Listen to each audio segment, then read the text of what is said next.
The USA has always been a leading power in military aviation, striving not just to stay matched against other countries, but to set the very direction of aircraft manufacture. While other countries are still working to implement the 5th generation of fighter planes, the USA is already testing the 6th generation. In this video, you will learn about the design of these new generation fighters and the technologies involved, as well as what missions they will carry out.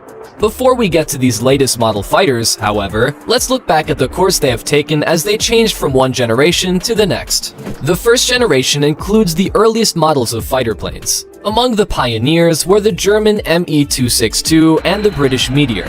They both entered service in 1944, and already by the end of World War II, the American F-80 fighters had appeared. What distinguished this generation was the revolutionary leap forwards in aircraft speeds, compared to their fellows with piston engines. The first birds of the second generation appeared on the battlefield during the Korean War. The most outstanding planes of this era were the F-86, the fearsome fighter of the US Air Force, and the Soviet MiG-15. For engineers, the main issue with this generation was adapting airframes to the new possibilities that jet engines brought. For example, creating more swept-back wings.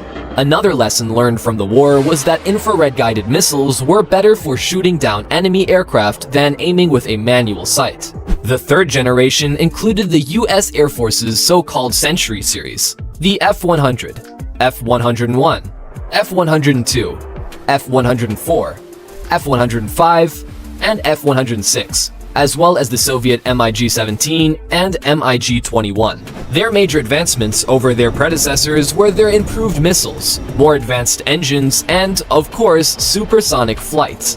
The F-4 Phantom II, a two-seat fighter/interceptor from McDonnell Douglas, is a legendary representative of this generation. The fourth generation arose in the 1970s, and representatives of this generation are still a mainstay of most countries around the world. Some models that must be mentioned are the F-15 and F-16 from the US, as well as the Su-27 and MiG-29 from Russia. The weaponry, avionics, and engines were significantly improved, and after 30 years of continuous improvement, some fighters were recognized as a more advanced generation 4.5. Among these were the aforementioned F-15 and F-16, as well as the Su-30, MiG-35, and Eurofighter Typhoon. The 5th generation was until recently the latest branch on the fighter family tree, though these fighters can now be seen as belonging to the past compared to the 6th generation now on the horizon. The first and foremost difference between these 5th generation fighters and their predecessors was the use of stealth technology. The second most important advance was equipping the aircraft with highly precise weaponry, innovative multi-spectrum sensors, radars, and an active electronically scanned antenna array, or AESA. The stars of this generation were the F-22 Raptor, introduced in 2005, and the F-35 Joint Strike Fighter, also known as the Lightning II. They were later joined by the Russian Su-57, Sukhoi PAK-FA, and the Chinese Chengdu J-20 fighter. The Joint Strike Fighter Innovation Program took a big bite out of the American defense budget, some $1.7 trillion, and the price of a single Lightning II plane wound up being about $80 million. The engineers had gotten so carried away that in December of 2016, even President Donald Trump admitted that the cost of the F-35 program had gotten out of hand. Lockheed Martin made a great deal of effort to lower the cost of the program, but in the end, the media was still reporting figures of $1.5 trillion, as well as $36,000, the latter sum being how much operating a F-35 costs American taxpayers per hour. So, what about the 6th generation? What are the representatives of this new generation, and what are the key differences from previous designs? The project to build a 6th generation fighter started all the way back in 2008, when the US Navy launched the FA-XX program. Some of you might have heard about it as the Next Generation Tactical Aircraft, or NGAD. At the same time, the US Air Force presented its own vision for the next generation, namely the Next Gen TACAIR, which in 2010 was renamed the FX program.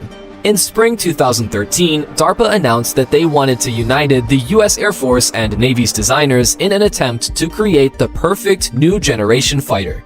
Soon, however, DARPA abandoned this idea and instead recommended that the branches of service avoid a joint program to develop 6th-generation fighters.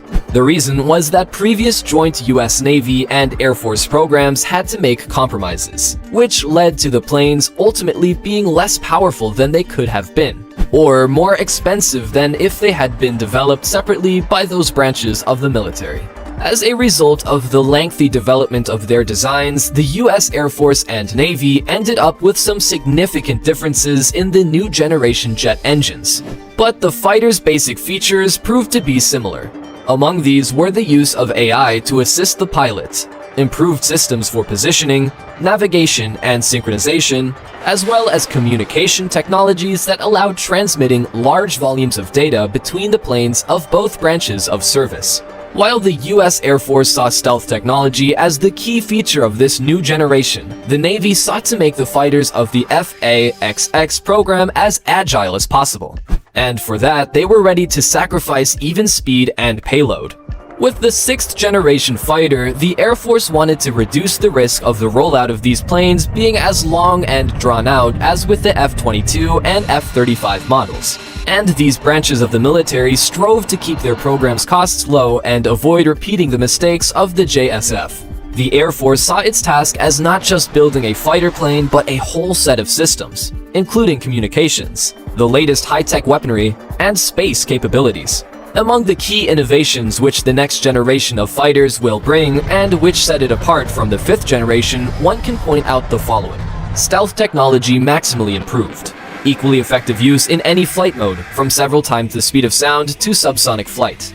An improved exterior that boasts the aircraft's aerodynamics and has a self-healing function. The use of artificial intelligence to assist the pilot in difficult situations. Extremely sensitive sensors and state-of-the-art radars. Ability to change shape.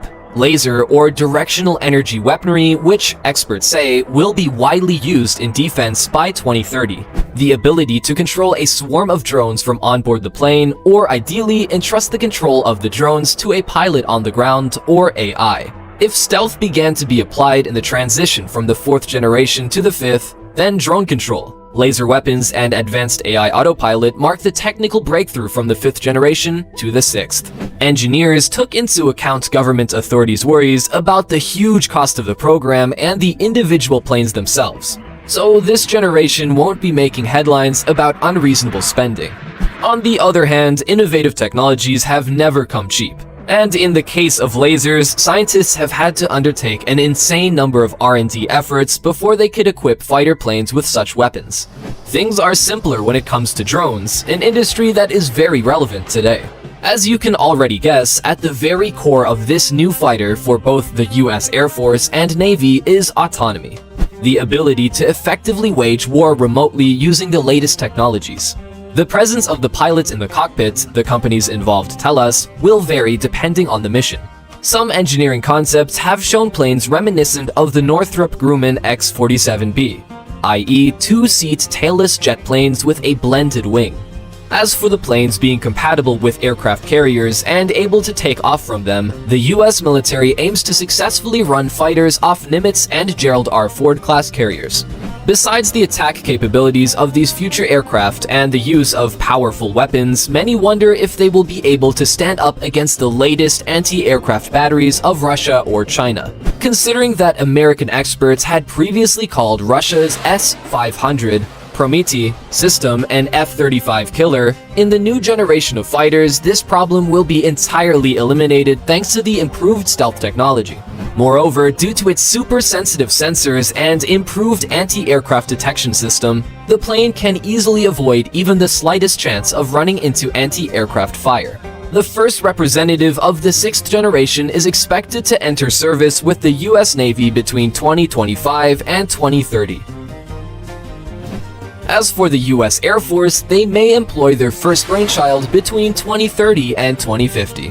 What do you think of the latest fighters from the USA? Could they fundamentally change the rules of aerial warfare? Definitely tell us in the comments which features of the 6th generation fighters impressed you the most. Also, if you liked this video, don't forget to leave a like, subscribe to the channel, and enable notifications so that you are always kept in the loop.